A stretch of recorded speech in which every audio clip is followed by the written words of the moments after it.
Huddle Up Podcast is sponsored by Arena Eats. Log on to the website arenaeats.app, that's arenaeats.app, for the ultimate fan experience. At your favorite sports venue, Arena Eats mobile app, pre-order, express pickup, and in-seat delivery. How do you place your order?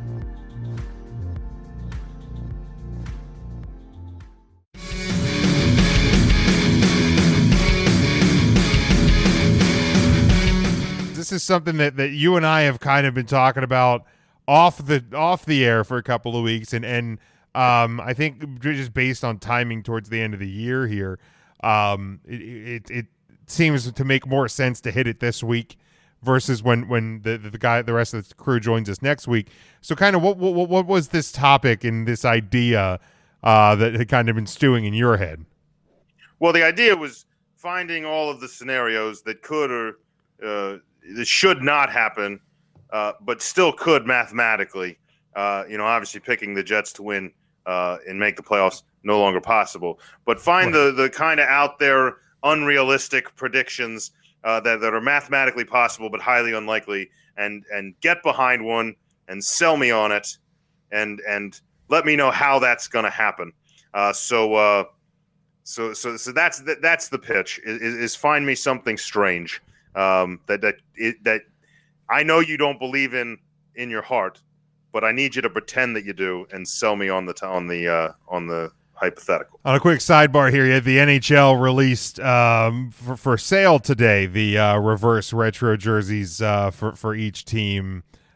Jake asking here about the new Caps jerseys based on the Screaming Eagle of the 90s. I absolutely love them. That was a jersey design and a logo design that I always liked, but the thing I always hated was the fact that the Caps went away from red, white, and blue.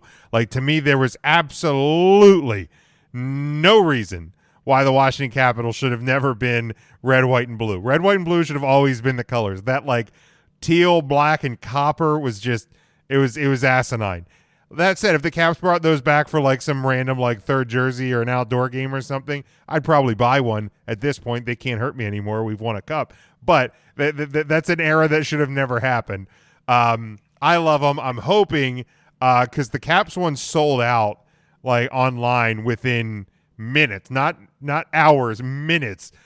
These things sold out. The Capitals team store at their practice facility in Arlington had some this evening. I'm on a wait list for a call tomorrow, which would be a Christmas present, to myself if they still have them.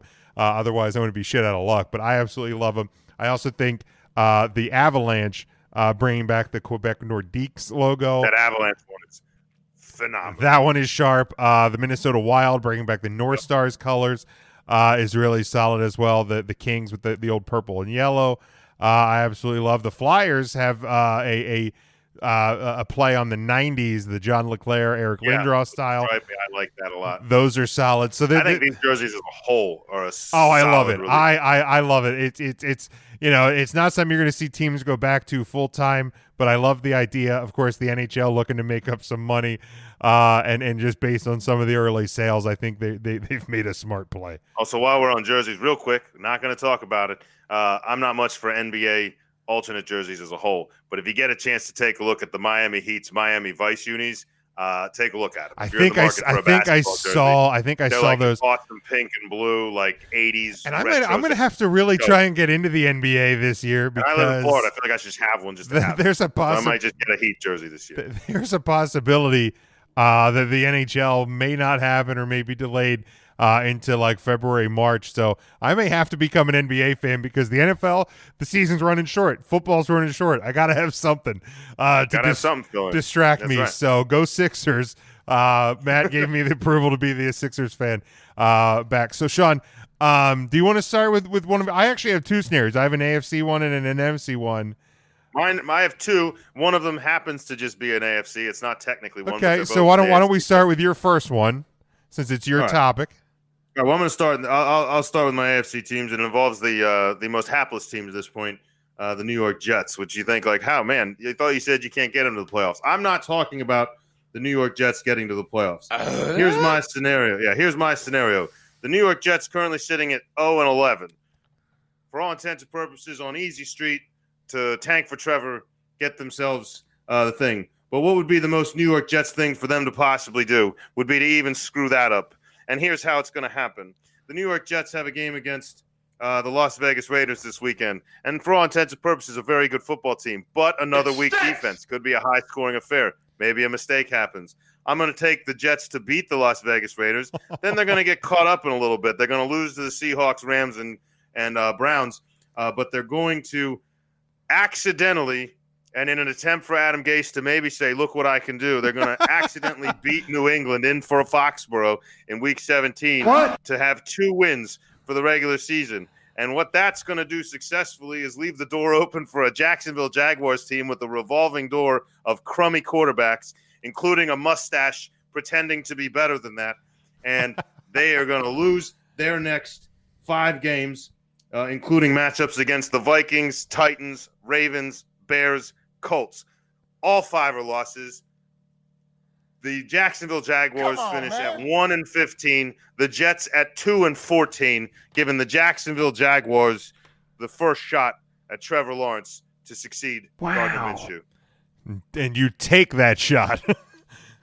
you absolutely take that shot. I wanted one where like the Chargers got it, but I was looking. It's not mathematically possible. So we'll go with this one. Jake, I think Jake likes it. He says that would be game changing, but it won't happen. Jake's not. You didn't sell Jake on that one. Accidentally, but Frank Gore single-handedly will accidentally stumble for 120 yards and 2 scores to beat the Raiders. Okay, I'm going to start it with my AFC one. The Miami Dolphins currently 7-4. They're the 6th seed in the AFC. The Buffalo Bills leading the AFC East at 8-3, and the 4th seed in the AFC East. The Dolphins are going to not only win the AFC East, but, and this is the caveat here, Tua will not play another snap at quarterback for the Miami Dolphins this year. Miami's remaining schedule: Cincinnati, Kansas City, New England, Vegas, and Buffalo, all winnable games with the exception of the Chiefs. Buffalo, their remaining schedule: San Francisco, Pittsburgh, Denver, New England, and Miami. So, both teams, they have games against the Patriots. I think the Patriots are still trying to figure out what the hell they are, possibly with the playoff spot on the line. But Buffalo hasn't convinced me as much as the Miami Dolphins defense has, and I like Ryan Fitzpatrick. Defense is good. And their special teams is good too. They've returned a couple of punts, they've returned a couple of kicks, so that they make plays that can kind of mask a less than perfect offense. But if you look at this Miami team, compare some of the film, I know there's less with Tua. This team has been much better with Ryan Fitzpatrick under center. 68.5% completion, 12 touchdown, 8 interception. He has a 73.7 QBR, which puts him at 10th in the league. Ryan Fitzpatrick to a 61.9% completion. Again, smaller sample size, 6 touchdowns, no interceptions. His QB rating 62.5 in the games that he's played, unranked on the season scale because he has not played enough games. So I think the smart play, and just hold on to that thumb injury. You know how those quarterback thumb injuries go. They linger. They linger. You have a hard time gripping the ball.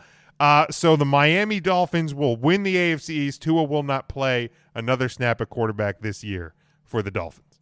I think that's very realistic. I mean, not very, but realistic enough for me to buy it. I'm all for it. And Jake telling us about the beard. You got to believe in the beard. That's true. Believe in the beard. Fitzmagic, the beard. You don't need Tua's thumb to linger the whole way to the playoffs, just long enough for the fan base and everyone to just get back behind Ryan. Like just 2 or 3 weeks where Ryan Fitzpatrick goes out, win a couple games, including one against the Jets, and Week 17. That Week 17 game against Buffalo, they're probably going to come in tied. Huge game.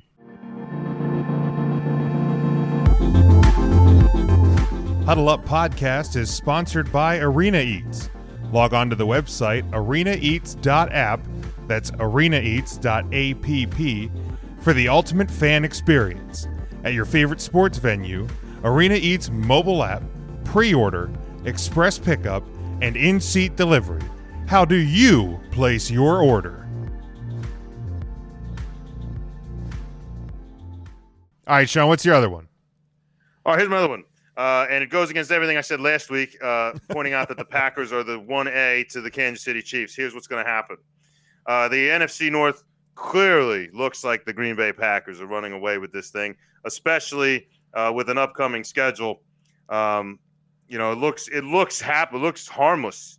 You got Eagles, Lions, Panthers, Titans, Bears. No, just walk away with it. Walk in the sunset. Go ahead and throw Love in there. It's fine. You don't even need him. Devontae Adams, take a few weeks off. Doesn't matter. The problem is a lot of those middle-of-the-road teams are fighting for playoff spots and are going to be hungry.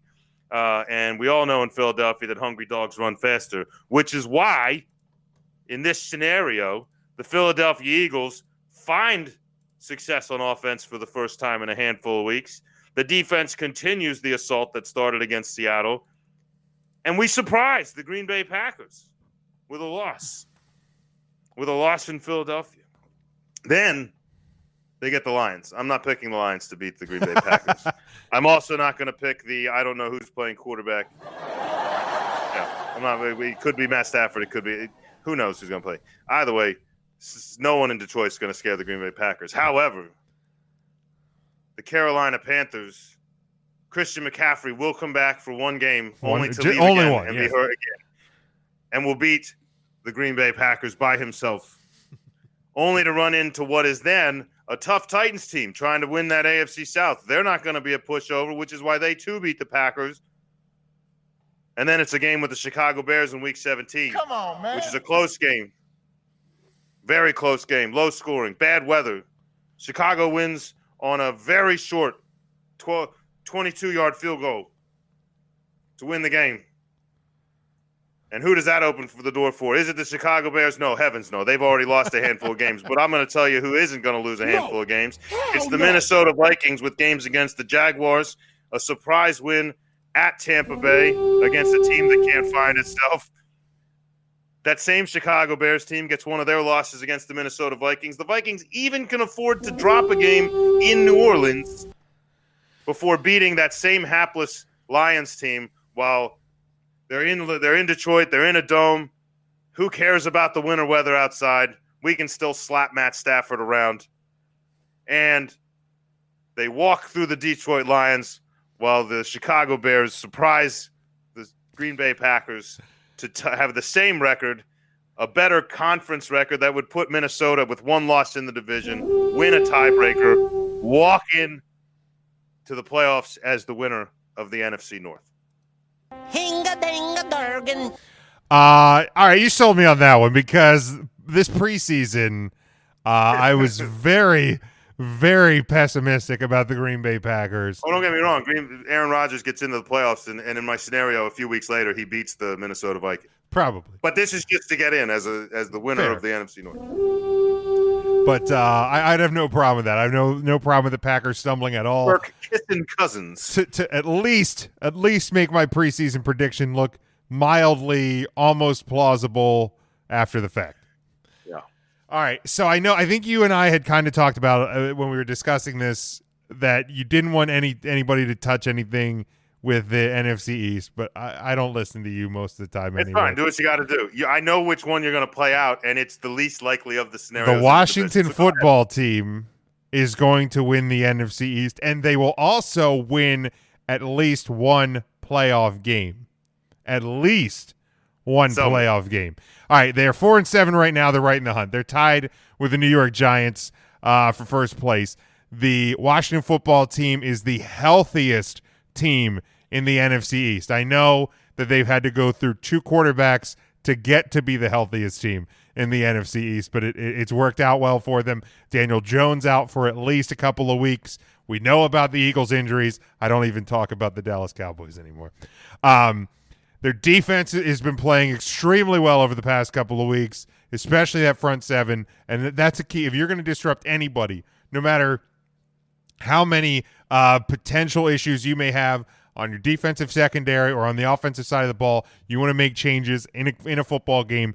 It's that front seven. Disrupt the other team's offense. The Washington football team very good at that right now. Offense kind of finding their stride as well. I think one of the better run games in the National Football League with the rookie running back there in Washington. Their remaining games are at Pittsburgh. Now, I know Pittsburgh's undefeated. You and I have talked about, I think both on the air and on this show, that I don't think Pittsburgh is a great undefeated team. Yes, they're undefeated. They're winning games. That's important. However, I think that team is somewhat flawed. Will Washington beat them? I don't know.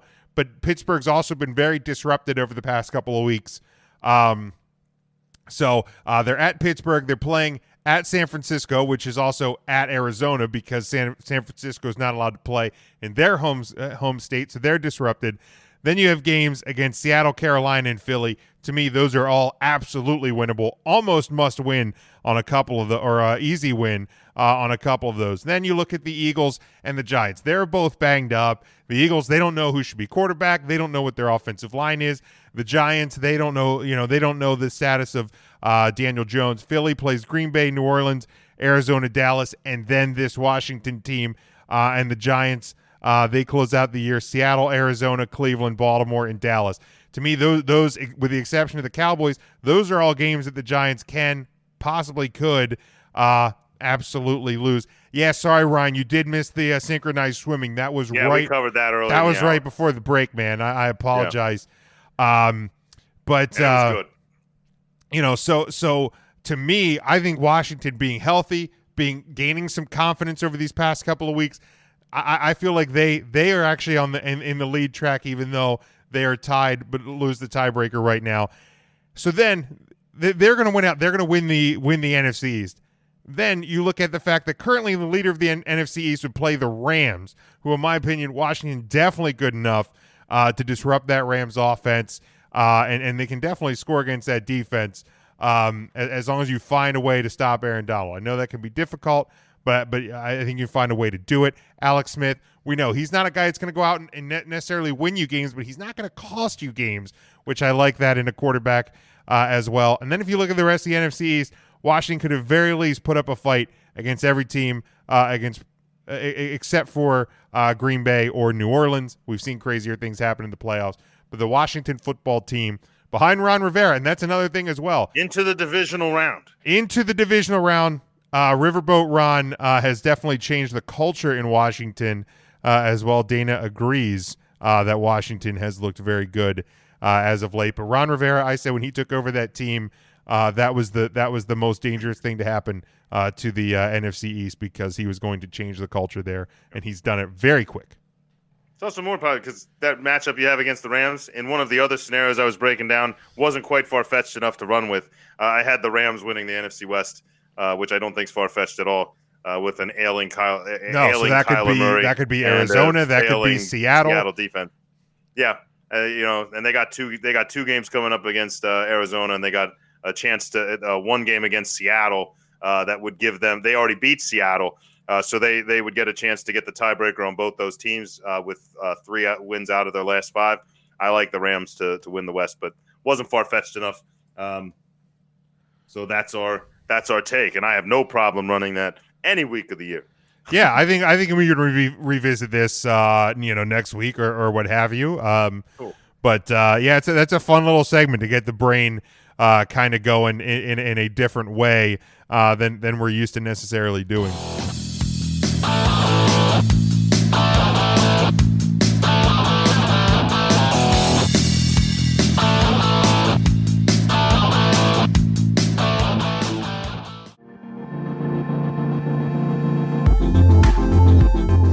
Huddle Up Podcast is sponsored by Arena Eats. Log on to the website arenaeats.app, that's arenaeats.app, for the ultimate fan experience. At your favorite sports venue, Arena Eats mobile app, pre-order, express pickup, and in-seat delivery. How do you place your order?